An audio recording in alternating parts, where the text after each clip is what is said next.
निकाय के संग्राम में भाजपा की बम्पर जीत के बाद सीएम योगी ने गोरखनाथ मंदिर में भगवान भोलेनाथ से आशीर्वाद लिया और करीब 1 महीने बाद लोगों से की फरियादें सुनी हैं।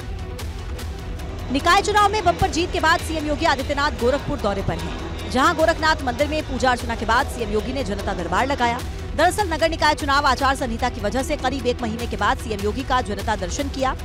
गोरखनाथ मंदिर में पिछला जनता दरबार 9 अप्रैल को लगा था। 1 महीने के बाद जनता दर्शन में करीब 100 लोगों ने सीएम से मुलाकात की, अपनी समस्याएं सुनाई।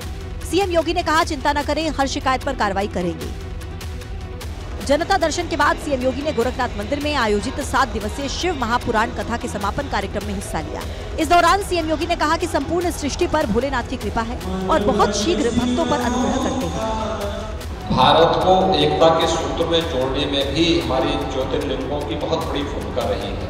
12 ज्योतिर्लिंग एक हिमालय में केदारनाथ में है। बता दें कि सीएम योगी 3 दिवसीय गोरखपुर दौरे पर हैं, जहां सोमवार को सीएम श्रीमद् भगवत कथा को लेकर निकलने वाली शोभा यात्रा में हिस्सा लेंगे। साथ ही भागवत कथा के शुभारंभ में भी सम्मिलित होंगे। वैसे तो भाजपा ने नगर निगम की सभी 17 सीटों पर कब्जा जमाया, लेकिन एक सीट पर सबकी निगाहें टिकी थी। वो सीट थी शाहजहांपुर, जहां पहली बार नगर निगम का चुनाव हुआ और इस सीट पर भाजपा की अर्चना वर्मा पहली मेयर बनने का खिताब हासिल कर चुकी है। शाहजहांपुर में भाजपा ने जीत का परचम लहराया है। शाहजहांपुर को पहली महिला मेयर मिल गई है। शाहजहांपुर में बीजेपी मेयर प्रत्याशी अर्चना वर्मा ने शानदार जीत दर्ज की। विजयी होने के बाद अर्चना वर्मा प्रमाण पत्र लेने वित्त मंत्री सुरेश खन्ना और सांसद अरुण सागर के साथ पहुंची थी। मैं जनता का, अपनी शाहजहांपुर की जनता का बहुत बहुत धन्यवाद देती हूँ। भारतीय जनता पार्टी के पदाधिकारियों को, भारतीय जनता पार्टी के कर्मठ कार्यकर्ताओं को मैं हृदय से बहुत बहुत धन्यवाद देती हूँ, शीर्ष नेतृत्व को। अर्चना वर्मा को 80,740 वोट हासिल हुए। कांग्रेस को 50,484 मत प्राप्त हुए। समाजवादी पार्टी तीसरे नंबर पर रही।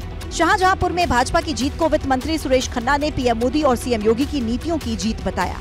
ये मोदी जी के मार्गदर्शन में योगी जी की नीतियों की जीत है और हमारे कार्यक्रमों की जीत है। पहली बार मेयर पद के लिए हुए चुनाव में भाजपा ने जीत का परचम जरूर लहराया, लेकिन जनपद में 3 नगर पालिकाओं में भाजपा सिर्फ 1 सीट पर कब्जा कर पाई। 2 नगर पालिकाओं में समाजवादी पार्टी ने कब्जा जमाया। कर्नाटक में बम्पर जीत से कांग्रेस समेत पूरे विपक्ष को 2024 के लिए संजीवनी मिल गई है। एक और कांग्रेस जश्न में है तो दूसरी ओर विपक्ष को भी भाजपा पर हमला करने का मौका मिल गया है। कर्नाटक में कांग्रेस की जीत के बाद पूरे देश में पार्टी कार्यकर्ता जश्न मना रहे हैं। इस जीत को लेकर राजनीतिक बयानबाजी भी शुरू हो गई है। सपा सुप्रीमो अखिलेश यादव ने कहा, कर्नाटक की हार भाजपा के लिए उल्टी गिनती की शुरुआत है। कि जो राजनीति नकारात्मक थी, नफरत भरी थी, भेदभाव की थी, झूठे प्रचार की थी, वो कर्नाटक के मतदाताओं ने खत्म कर दी और ये भारतीय जनता पार्टी के लिए उल्टी गिनती की शुरुआत है। उधर कर्नाटक में जीत के बाद कांग्रेस नेता भी भाजपा पर हमलावर हैं। आचार्य प्रमोद कृष्णम ने तंज कसते हुए कहा कि बजरंग दल हार गया, बजरंग बली की जीत हुई। कर्नाटक की जो जीत है वो इस बात का प्रमाण है कि बजरंग दल हार गया, बजरंग बली की जीत है। वहीं बीजेपी का कहना है कि एक जीत से इतना अहंकार कांग्रेस को ले डूबेगा। जीत के बाद अगर इतना अहंकार है कांग्रेस को तो फिर आगे क्या होगा?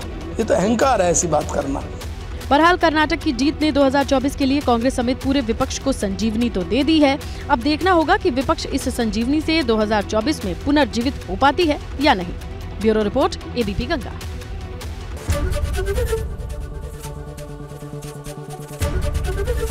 एबीपी गंगा, खबर आपकी, जुबान आपकी।